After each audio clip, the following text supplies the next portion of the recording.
We get to watch Yes. Netherlands.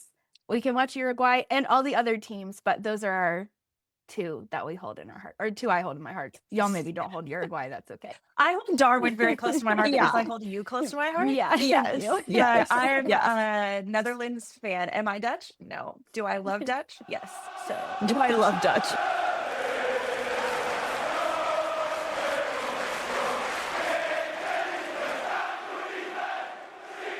Hi, everyone. Welcome back to the Liverpool Girlies Podcast, a place where we welcome anyone who loves to obsess over Liverpool FC and wants to talk about everything from Dom's free kick to Ekatike's new braids. My name is Annika, and I'm here with Stephanie and Molly-Ann. We're three friends who share a love of Liverpool and dream of one day having a cup of coffee at the AXA Training Center coffee bar. Okay, how are you guys feeling this week? Another week done. We had Liverpool v Arsenal at Anfield. It was a wild week for sure. I feel like these are the matches in the weeks that typically we wait a month for or 6 weeks for. And so to have it 3 weeks in, I'm glad it's out of the way, mostly because we won.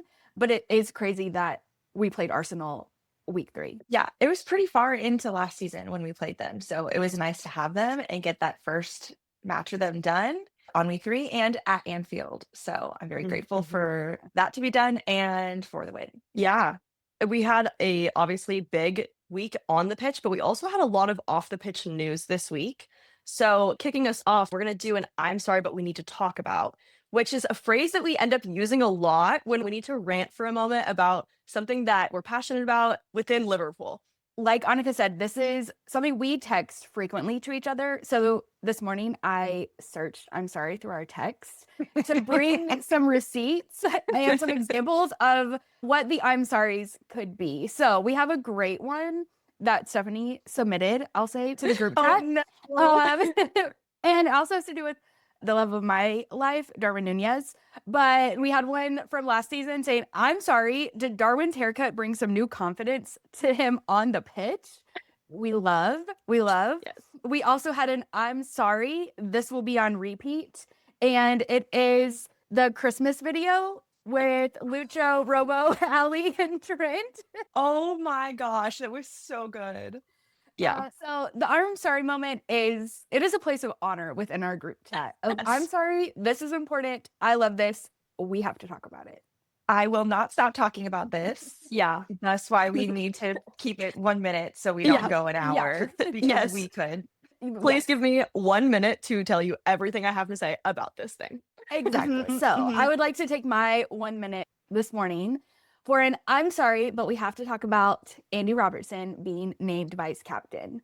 So if you've listened to our previous episodes, seen anything we've posted on social media, you've seen that we've talked about our love for Dominic Szoboszlai one day being captain. But I think we have to give Andy the credit that is due. He is such a great fit in this moment in time to be captain. The end of this season will probably be his last season. And so I think recognizing him with this title, with this honor, is such a great way to finish out his Liverpool legacy. And in this moment where we have so much change taking place with 30 players, seconds. having somebody that has been in the locker room, that is Liverpool culture, that understands Liverpool culture, be in a place of recognized leadership to be able to help really cement our culture and team efforts moving 45 forward. seconds. Like, I think that Andy is the perfect person in that moment and to help the team as we kind of transition and continues through grieving Diogo. I think he's an important pillar and somebody that is a go-to within the team. Good job. So, There you go. Yes. I'm sorry. I wanted to preface to say, I know we haven't talked about Andy in this capacity yet, but it's not because we don't think he should be. I think we kept thinking about the vice captaincy as a position of growth for somebody like a Szobo that would probably be the captain one day. But I think Andy's contract running out, it's just like, it's so fitting, it's so well-deserved, and it really is what the team needs at this moment. Absolutely. Is there a pay benefit that comes for the captain and the vice captain at all? Because I wonder if that is just something that there is a lot of talent coming up in Andy's position. And so I really commend Arne for, at least from my viewpoint, is I want to honor you and give you this financial benefit, if that is a thing. because he is going to be on the bench quite a bit. We haven't seen him on the pitch in a couple of games. So I think it was a great thing, especially with all the new players that we have that have come in. I don't know about the financial element, but I do know that in the interview, I think with Verge, Robbo, and Mo from last season, they were talking about the responsibilities of being a leader and what is included in the title of captain, what is included in the title of vice captain, and then what is just like the senior members of the club take on. And providing that context, I think, especially understanding that Robbo is seeing less pitch time, like he probably has more capacity off the pitch to really be filling in some of those spots that maybe Virgil has to be more tactically focused or and whatnot. So yeah, I'm really excited to see what he does with this season as vice captain, and huge congrats to Andy. Yeah, absolutely. Way to go. So we are fairly new Liverpool fans. This is our third season. This is something that a few years ago we just really fell in love with. And when we decided we wanted to become Liverpool fans, we brought a couple of our friends along, Amy and Derek. Amy was a coach for a women's college team for quite a while. And so we endearingly call her Coach Amy, and she has taught us a lot. And so we invited them in, and the five of us, we lovingly called ourselves the Liverpool Girlies. And as you know, that is the name of our podcast. So that is a term that is something that is very close to us. And the five of us are all girlies. Even Derek says, I'm a Liverpool girly. So that term is something that's really special to us. So we just wanted to define that here towards the beginning of our history as a podcast. So Liverpool Girlie, it is Girlie, is very specific, girly. We decided to define it as 1, a passionate supporter of all things Liverpool FC. 2, it is one who plans life around LFC's fixture schedule. 3, a Liverpool girly never walks alone. And 4, a dream of having a cup of coffee with Mo Salah at the AXA Training Center coffee bar. Everyone is invited to be a Liverpool girly. This is, like we say at the top of every episode, everyone is invited here who wants to obsess over Liverpool FC. We love this team. We love everyone, all of the supporters that we've met, all of the love that we've gotten on social media. So we just wanted to take a moment to define that. We throw a lot of funny terms out, like cheese we talked about before. There are many more to come, but we just wanted to take a moment and define that and honor that. So you are welcome to be a Liverpool girly as well with us. Yes, we're happy that you're here. We did have some more news in this last week. The UCL group stage draw happened. Wow, what an amazing draw. How are you guys feeling about it? It was, I think, what everyone was waiting to see if it would happen, us playing Real Madrid. And it happened. And it happened. Yes. Yeah, and it happened. I mean, it is peak drama. So like, I'm excited for it. I'm so glad we're back at Anfield. Oh my gosh. That is going to be just a huge advantage. So I'm excited. I think I'm curious to see how he shows up in that. And I just can't imagine his thought process and like what he's feeling. I can only imagine it feels probably pretty conflicted. But yeah, what a draw. I think we've got great matches, great home and away divide. So I'm really excited for Champions League to start. The emotional preparation that Trent's going to have to go through, and then all of his former teammates are going to have to go through, his good friends. Like it's going to be Dominic Szobo, and then all of these new characters that Trent doesn't know that he's going to have to defend. I really hope that he's fit and we get to see him play, because I would really love to see him on the pitch. I'm curious what the emotions are going to be for him, for the players, and then everyone in the stands, because it's going to be heated. It's going to be very charged, very charged. I'm sure, especially coming from the fans, I expect that energy. I have a hope that, Trent and all the boys who he played with from Liverpool can really be able to enjoy the moment of playing like one of the highest levels of football. Dom's talked about how much he's dreamt of competing in the Champions League, right? And so it's like, this is a thing that these guys have worked for their whole lives, and huge moments to even be given this opportunity. And so I hope that they're able to enjoy the fact that like they've climbed the mountain together, and now life has taken them in different directions, but they still get to have this love of football and come together over that. I hope that heart is able to be there for them, because it was a hard goodbye to Trent, and it was intense. And it felt sharp at times. And so I hope that over time, like, kind of softens and there's more space for that. I love watching the Champions League. I can't wait for those matches to kick off. I enjoyed watching them so much last year. So yeah, I know this is going to hold so much. So, And Ekatike gets his homecoming. Yeah. And they're so excited to have him. Yeah, that'll be Frankfurt so made, fun. like a really sweet post about Hecky coming back home. And so I don't know how the end of his season with Frankfurt ended, if this was something he anticipated and felt like he got to say goodbye. I would imagine not. And so I think it's like Cody going back to PSV last year and getting to have that goodbye, thank the fans.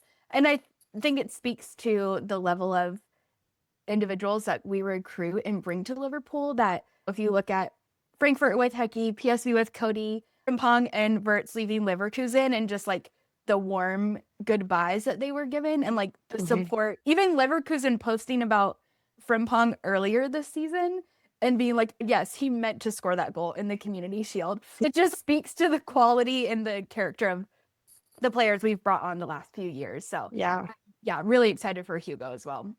Yeah, speaking of revisiting old teams, we've had a lot of changes at the very end of the transfer window. So we have to talk about it. We have to talk about what's going on. By the time that we're recording this, like it is 11:43 Pacific Standard Time. The transfer window is closed. I literally woke up 6:45 this morning and was like, what has been said? What's going on? Like one eye, like what are the updates? Do a quick refresh. Maybe something's happened since we started talking. Yeah, I know. I'm like, let's make sure we're up to date on everything. So, Isak, Gay, Simi, Elliot. Oh so my gosh. We know Simi's going on loan to Roma. Yes. But for sure, that is the only one that is like for sure. For sure. Yes. Isak is extremely likely. There were about an hour and a half ago, there were doubts about Mark Gahey. Yeah, I don't end up thinking that's going to end up happening. Yeah. But then Harvey also seems really sure, which I'm so sad about. Yeah. I know. That one took me a little bit by. I knew there had been talks about it, maybe at the beginning of the preseason or towards the end of last season. Yeah, I think it was towards the end of last season. But I just, over time, I was like, oh, I don't know. And I let my guard down. And so this morning I was like, oh, wait, what? But yeah, so no official final word on Isak or Gahey. So we're still in limbo about that. I guess the other thing that we know for sure, not transfer window news, but Cody Gakpo and his long-term contract extension. So that is so exciting. I am thrilled for Cody. I love Dutch FC. I love how many Dutch players that we have on our team. And I've been a huge fan of him from the first season that we started watching Liverpool. And I was advocating for him early on. So I feel very happy that he's sticking around. And I think his contract's through the end of 2028. So that's super exciting. Amazing. I watched the interview he gave after he signed his contract. I just love how much he loves the club, how he talked about his girlfriend, his family loves the club. And it was just like no fuss. It was like a no-brainer. He was going to re-sign his contract. He's dedicated to the club, to the team. And he specifically called out the relationship with his teammates and how important that is. And so I love getting to hear how much they love each other. So I thought that was a really special interview that he gave. Watching him over, especially, you really saw a progression through last season where he's like a really nice guy. And I feel like Raj did a really good interview with him talking about how, like, his persona off the pitch and on the pitch, how he's like such a nice guy, but he's so different on the pitch. You can see him becoming even more of a weapon on the pitch. He's still respectful, he's still kind, but he is turning even more relentless. And I didn't think it was possible with him this season. He is locked in. He plays so well up the left side. Seeing him there, I think Arne has really gotten the best out of Cody Gakpo. That was one of those changes with Arne coming in that you just saw Cody just completely take off. So I'm grateful to not have, that wasn't even a question of, is Cody going to sign? That hasn't been in talks at all. So I'm grateful to have a no question, no BS, like, I'm staying. And it's just so nice to see players that are here and are like, no, I want to stay. Like, I'm committing, I'm signing this, let me stay. There's just no fuss. Yeah, that it is a nice feeling, and to have such a great leader and player is always a good feeling. And yeah, congrats to Cody. Woo! Congrats to Cody. Okay. Yesterday, Liverpool v Arsenal at Anfield, aka Life of a Szobo girl, because Life of a Show girl, it really fits. When I was thinking about this last night, it really fits with the meme that we made over the week. Life of a Szobo girl. How are we feeling? What did we feel about that game? We got to watch it together at the pub. Shout out St. Andrews in Seattle. That was really fun. For me, I kept hearing people say that it was like a boring game. Arne described it as uneventful. But yeah, I mean, maybe it was because we were like at the pub, chatting with our friends, got to be in that environment again. But for me, it was so nice and refreshing I wasn't worried about the guys at all. Our holes were not exposed the way that they had been in the former 2 games. I wasn't worried about Virgil. I wasn't worried about Konate. Like, all these concerns that I had about these individual players in the first couple of games, it was, oh, okay, they showed up. Oh, I'm so excited. And it was just so much fun watching them play to their full potential again. And then, of course, the ending was awesome. Yeah. But how was it for you? I had such a fun time watching it. The game took a different direction. I definitely thought at the beginning that it was going to be, I think Mulligan said, like a quote, grinded out game where you just show up on the pitch and you just have to keep going for those 90 minutes. I expected it, I think maybe because of the first 2 matches, to be more of, I expected us to draw and to be a little bit more of a, okay, they got something, okay, we got something. But the way that their really strong defense was paired with our really strong offense ended up creating this really tactical in the weed. You could feel the momentum building towards the end of the first half. I was like, we're close to something, but we're just not going to get there before time runs out. But then to, as Arne said, have the magical moment from Szoboszlai where he made an incredible shot and in victory really was memorable. Yeah, I agree. There weren't a lot of huge highlights. Like, the highlight reel, very small. It's like less than 2 minutes, and maybe some of those are stretched with highlights. But I thought this match exposed so much about our team. You could see players really settling into positions. It's just week over week, we're seeing this team start to gel, start to figure out how they work together, figuring out their positions on the pitch. And yeah, there weren't a ton of shots, there weren't a ton of goals, a ton of huge moments, but it just felt like everyone settling in a little bit more and learning how to communicate and play on the pitch. And I felt like this match it showed again, yes, Slot is really great at halftime adjustments, where the first 2 matches, I think everyone was still just a little unsettled. And so going into the halftime nil and then coming out and seeing those really small tweaks he was able to make and positioning on the pitch. Again, we only had 1 goal from a set piece, but I just felt like the dynamics really started to shift during this match. Absolutely. I just respect Arne so much. There's just been so much chatter about Konate not being up to snuff and Verts not being up to snuff, and people have been complaining about Kirkez, and it's just, okay, it's 2 matches. At least that's how our 3 attitudes have been, just how we've been viewing it all. No, we need to give them time because we know what their potential is. And then in the post-match press conference, Arne was asked, oh, you've shown criticism towards Konate, and he was like, no, I haven't. He's been fine. Like, he has 1 new person next to him. We're playing differently. Like, he just needs time to get used to that. Of course, it's just going to take time. And then he's asked about Verts' injury. He goes, it's not an injury. That's just him being welcomed to it's a welcome to the Premier League. I cackled. Oh my gosh. Yeah. And that is just a sign of like, oh no, of course he's still starting. And Arne can read what's going on so well. So I'm just grateful that he's so encouraging and positive about every single one of the guys on the pitch. Yeah. And Verts had a lot of great moments during that match, especially I want to shout out, there was the offsides goal by Ekitike, but Verts really got that ball up there, and there was a lot that was happening in the box, and that was an exciting moment. The pub did erupt, and then we had to reel it back in. Watching on the tiny projector, it's hard to tell when things are offsides, but there were definitely some fun moments. Cody also had a good shot that didn't pan out. But yeah, there was a lot of those individual moments from different players saying, okay, I see what you're doing. And yeah, it was great to watch. Kirkez had a really great game. I thought of the 3 matches, I felt like that was his best. He's been so strong in all 3 matches. Oh my gosh. Sometimes it felt like too strong, where you're like, Kirkus, what are you gonna do? But I felt again, he's learning that balance, but it just felt a little more mature this match. Yes. That is a great way to describe and it. just I think he's feeling more comfortable, he's settling in. And so I think our defense has received a lot of criticism. They're going to figure it out. And I think that match was just another example of give them a little time. Yeah. We haven't lost a game, so trust them, give them some time. Like, they're gonna settle in. It's gonna be okay.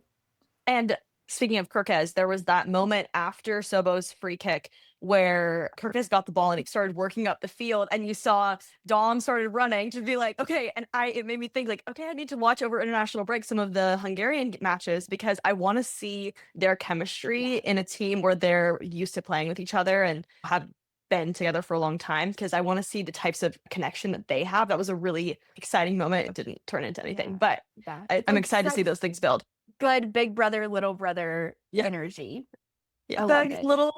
I just watching the celebrations of Dom's goal. Kirkes he literally kisses the back of Dom's head. It's like such a strange thing. And then he even ran to him afterwards. I love that he's learning what it means to be in the Premier League on the back line in one of the biggest teams in the world. And the person that he's already been looking up to, he's already played with, is on the other side. Dom isn't normally there, but he gets to be there, and Kirkes gets to learn from him. What an amazing experience for Milos to have Dominik Szoboszlai, his captain from his Hungarian team, right there to get to learn from him. And that's awesome. It's why I think all of the Dutch players are doing so well is because they know each other. They already have that, they already understand each other's language, like the actual language and the way that they play. It's just, I'm just so grateful. And the way that FSG and Arne Slot have moved through this transfer window and decided to build this, they're picky. Isak, one of the best strikers in the world, they've tried getting him for 9 years, and we finally land him. So and even with all the drama, I trust them to bring in the right players and I'm going to trust our culture of our team, especially with someone like Roger Van Dijk and Andy, to teach them the culture, to teach them what they expect of these players coming in, because we're not crybabies.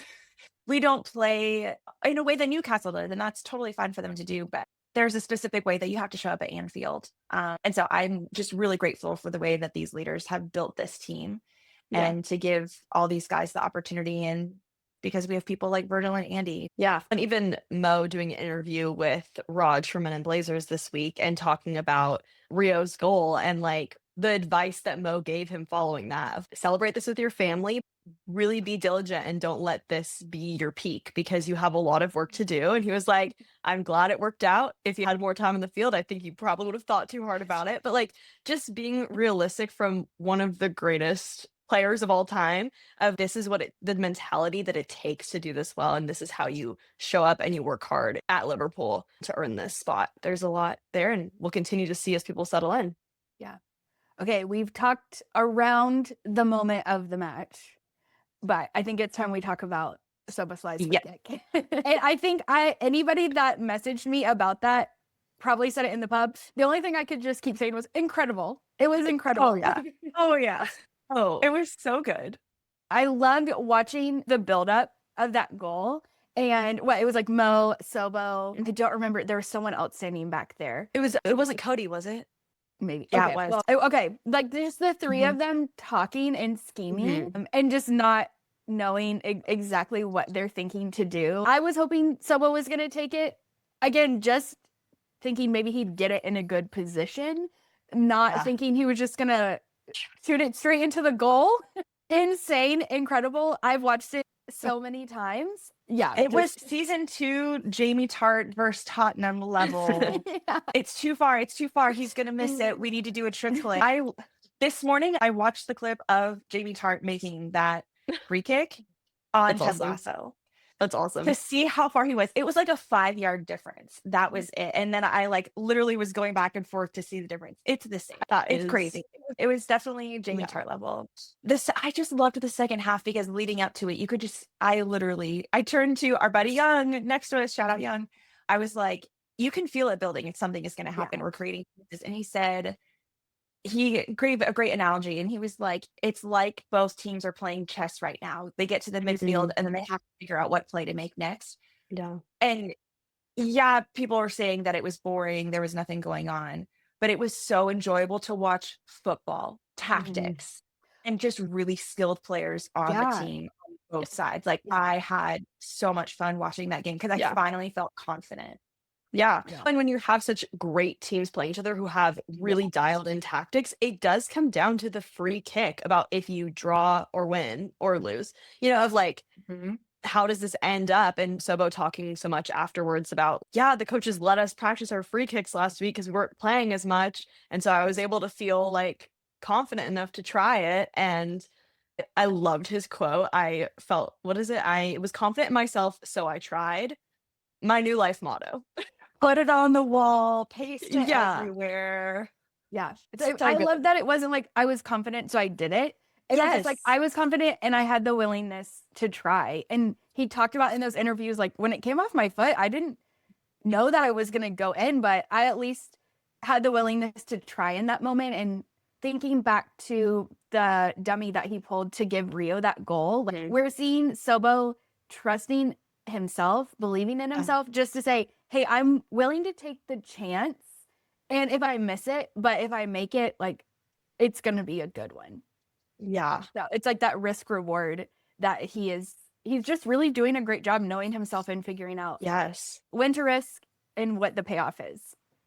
Absolutely. I also love that in an interview, they were like, have you ever hit a better free kick? And he goes, to be honest, I have. Yeah. He's watched this game. What was it? Hungary against Turkey, I think it was. He was like, yeah, mine one against Turkey was better. Okay. I love great. That. I love, like, he has the best attitude and demeanor about it. And you can tell he's stepping into so much. We talked about this last week. He's stepping into so much of this leadership and like confidence in himself. And it's really fun to see that develop. The fact that he's gotten man of the match 2 weeks in a row, playing in right back, like, it's out of position. Wow. Yeah. Major props to Szobo. Yeah.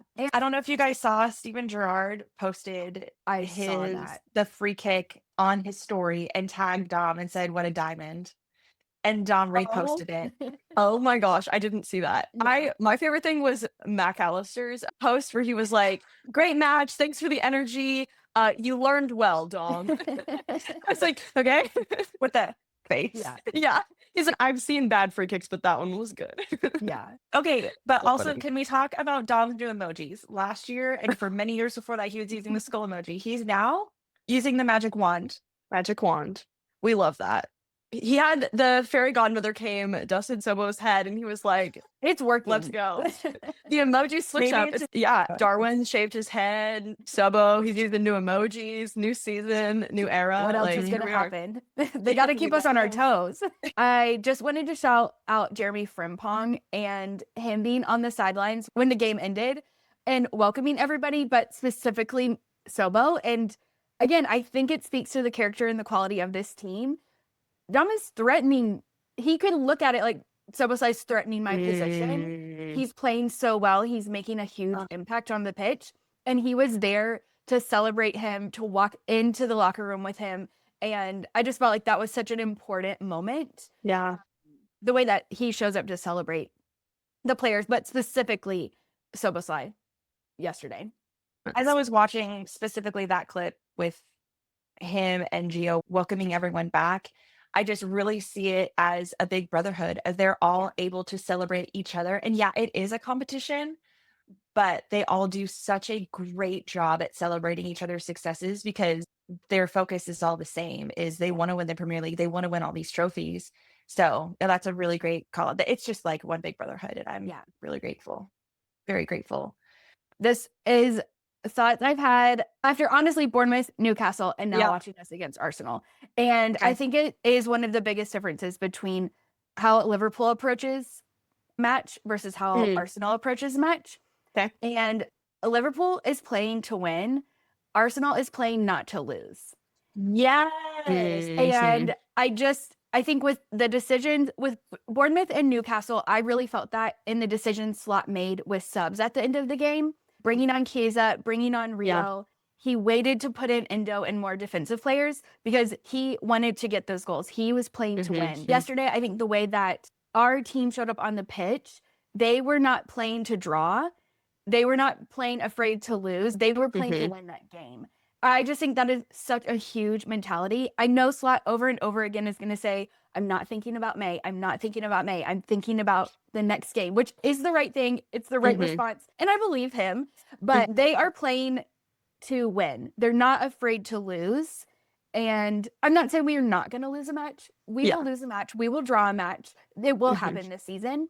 But I love the vision that this team has. Even while they're figuring it out, it could be a really easy cop-out to say, half of our team is new. This is a new starting lineup. Yeah. It's okay if we draw. It's okay if we go up 2 and they go up 2 and that's the end of the game. And we're not doing that. Yeah, I just have a lot of belief in this team. And I think they have the belief in themselves as well. I believe I could, so I tried. Yeah, exactly. Yeah. And no, it really is. It's so much of that mentality that they have, and they're so good at it. Yeah. And Arsenal, right, last year drew a lot of games that really they should have won to like mid-table teams. Because I think they were just so afraid to lose that they were okay to take the draw. And if they had just been okay to try to win, they probably could have done it. I'm glad they didn't. I don't want that. Mikel Arteta, don't listen to this podcast. Thank you. Trade secrets. But anyway, I just love that we're playing to win. And if we lose, but the mentality is just not being afraid. Before we move on to Player of the Week, there was another really special moment that is Liverpool adjacent that I wanted to call out. So James Milner. We are new in the Premier League world. So I had to do, everyone kept talking about James Milner. And I was like, I'm pretty sure he used to play for Liverpool. So I went and did some digging last night to really understand the enormity of him right now. But he played for Man City and then he played for Liverpool. And then he was sold to Brighton. He was number 7 at both Man City and Liverpool. And then he switched to number 6 when he was sold to Brighton in 2023. And then this season, he chose to change his number to 20 to honor Diogo because they played together for 3 seasons. Diogo joined Liverpool in September of 2020, and then James left in the summer of 2023. So about 3 years. So James Milner decided to wear number 20 to honor Diogo, which I thought was just amazing. I'm really grateful that he did that to honor his former teammate. And then yesterday against Man City, he scored a penalty kick. I am so excited. It made me so happy. And then Brighton went on to win. Goodness, that was amazing. And the really exciting thing is James Milner is he holds the record to be the second youngest player in the Premier League to score a goal. Like even younger than Rio was last week. Wow. And then scoring yesterday, he's now the second oldest to score a goal in the Premier League. He was 39 years and 239 days old yesterday when he scored that goal in the 67th minute as a midfielder. Oh my gosh. Incredible. Yeah. So I just wanted to shout out him and how insane that is and how he's still living the legacy of the Liverpool culture, bringing a little bit of that to Brighton. Okay, I'm really sad we have to wait another 2 weeks for another Premier League match. I'm excited to see internationals. Yeah, we get to watch Netherlands. We can watch Uruguay and all the other teams, but those are our 2 that we hold in our heart, or 2 I hold in my heart. Y'all maybe don't hold Uruguay. That's okay. I hold Darwin very close to my heart because I hold you close to my heart. Yeah. Yes. I'm a Netherlands fan. Am I Dutch? No. Do I love Dutch? Yes. So do I love Dutch? That is. I think I will probably pop into definitely the Netherlands, but also I think Hungary. That's I want to see. I'm just Szobo. He's really had a streak. I'm like, what's going on? Maybe actually he's captain. He's not going to get a break during international break. They just need to not come back injured. Exactly. No injuries. Everyone's healthy. Speaking of injuries, I do also want to shout out Arne Slot again. Our injury list is so short, knock on wood. It is so short right now. Our training staff and the way that he cares for these athletes, because he sees that a part of his tactics are the health of his players. It's so important to him.